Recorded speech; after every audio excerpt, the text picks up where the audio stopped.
нэг балаа баяр нь хизээ дуусдаг юм болоо.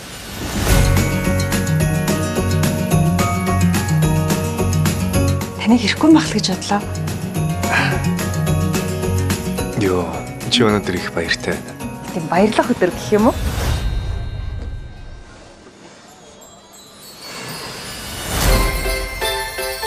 Би золгүй байна. Миний аавыг бас жаргал гэдэг байхгүй да. Хоёул ч нэг эцэгтэй. За яах вэ? Чи миний дүү байдаг юм байж. Одоо тэг яах гэдэг. Энэ бүх өв хөрөнгөнийхөө талыг нь надад өгөө гэж. Хэрвээ чадахгүй гэх юм бол би таныг гэрээс явахгүй. Би ч хэлтгүй миний хоёр хүүхд ч гэсэн явахгүй. Бид нар бүгдээрээ энд амьдрын. Заяа. Дүүтэй болмоор байдаг байсан гэж хэлжсэн та. Тэгсэн саяхан дүүтэй болцсон. Тэгээд Анх уулзснаасаа хойш ер нь дүүтэй болмоор байдаг байсан тэр хүсэл маань байхгүй болсон. Би одоо ямар довлон машинаар юугаа ихэвтэй энийг бас хасчих.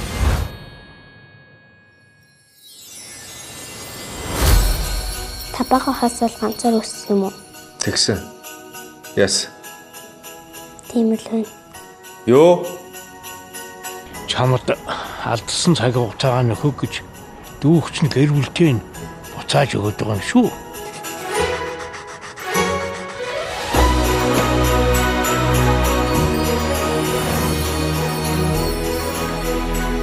Чи гэр бүлийн хас жаргалыг яг юу гэж боддог вэ?